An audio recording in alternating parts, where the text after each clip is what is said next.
बिस्मिल्लाहिर्रहमानिर्रहीम। अज़ीज़ बच्चों, अस्सलामु अलैकुम।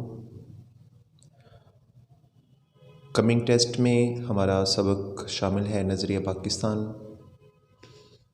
आज मैं आपको इसके सवाल जवाब रिपीट करवाने जा रहा हूँ। सबक में किताब के ऊपर आपके पास बेटा मुश्किल अल्फाज के मानी दर्ज हैं। पैराग्राफ की तैयारी के लिए आप लोग सलीस करना जो मैंने आपको सिखाया, एक दफ़ा सारी रीडिंग कर लें और जो मुश्किल अल्फाज के मानी है उसको देखें। इस नज़रिया पाकिस्तान की एक्सरसाइज का पहला सवाल मुसलमानों को अपने दीनी मामलात में अपनी आज़ादी कब ख़त्म होती नज़र आई। इसका जवाब आप लिखेंगे, मुग़ल बादशाह अकबर की बेजा रवादारी और मुल्की सियासत में हिंदुओं के अमल दखल की वजह से मुसलमानों को दीनी मामलात में भी अपनी आज़ादी ख़त्म होती नज़र आ रही थी।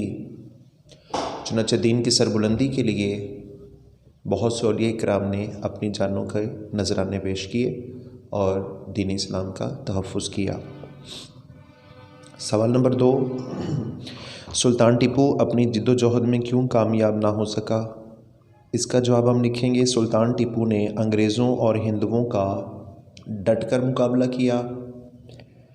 इस सिलसिले में सुल्तान टीपू ने अफ़गानिस्तान, तुर्की और फ़्रांस को भी अपने साथ में लाने की कोशिश की, लेकिन मुल्क के दूसरे सरदारों ने उसका साथ ना दिया और वो कामयाब ना हो सके। बिलाखिर अंग्रेज़ों के हाथों सुल्तान टीपू जो थे वो शहीद हो गए। इनके अपने साथी गद्दार थे जो रात के वक्त सुल्तान टीपू की तमाम खुफिया प्लानिंग्स जो होती थी, जो चालें बनाते थे, दुश्मन पर हमले के लिए वो जान जाते और सुबह जाके वो रात के अंधेरे में जाते और जाके दुश्मन को आगाह कर देते। इस तरह सुल्तान टीपू अपनी जिद्दोजहद में कामयाब ना हो सका। तहरीक खिलाफत क्यों शुरू की गई।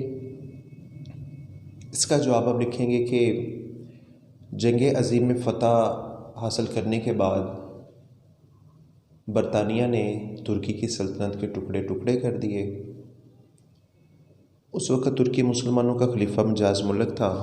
हिंदुस्तान के मुसलमानों को खिलाफत ख़तरे में नज़र आई, तो खिलाफत के तहफ़्फ़ुज़ के लिए उन्होंने मौलाना मोहम्मद अली जौहर उन्होंने समरा दिया। हिंदुस्तान के मुसलमानों ने मौलाना मोहम्मद अली जौहर और उनके बड़े भाई मौलाना शौकत अली की रहनुमाई में खिलाफत के तहफ़्फ़ुज़ के लिए तहरीक खिलाफत का आगाज़ किया।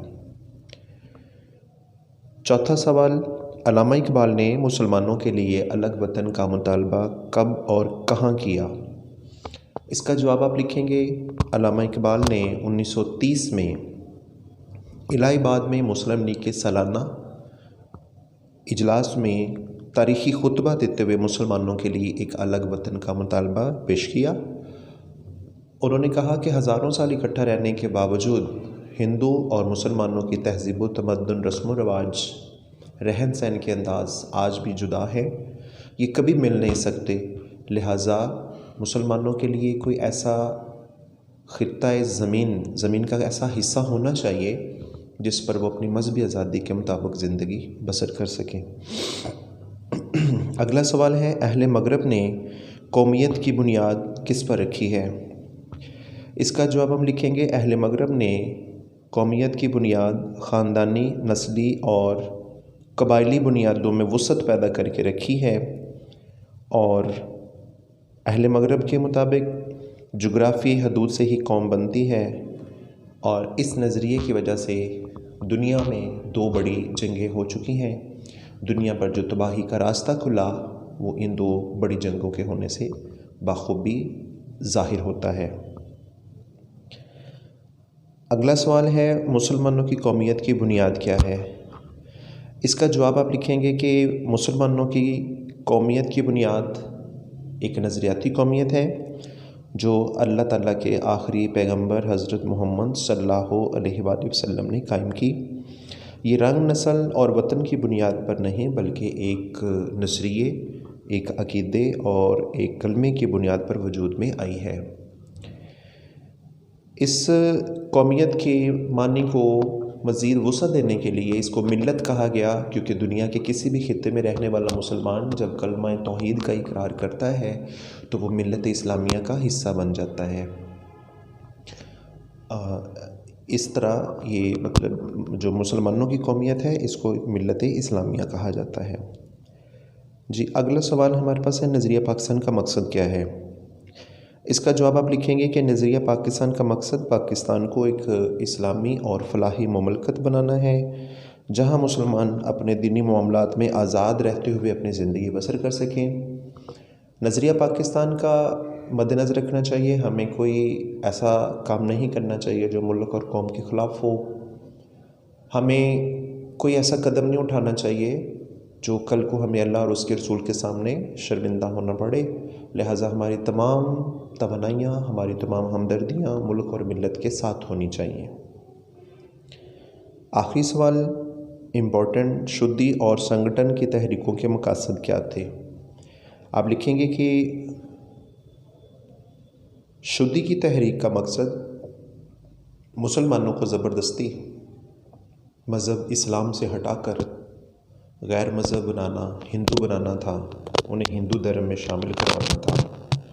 और संगठन की तहरीक ये चाहती थी कि मुसलमानों को सफ़ाई हस्ती से दुनिया से मुकम्मल तौर पर ख़त्म कर दिया जाए। ये दोनों बहुत ही ख़तरनाक तंजीमें थीं, लेकिन अल्लाह ताला की नुसरत, उसके फजल व करम से ये मुसलमानों का कुछ भी ना बिगाड़ सकी। ये बेटा जी नज़रिया पाकिस्तान के सवालात हैं। पहले मटीरियल राइटिंग फॉर्म में आपके पास मौजूद है। को 2-3 सवाल के आंसर मैंने आपको किताब पे हाईलाइट करवाए हैं, वहाँ से देख ले।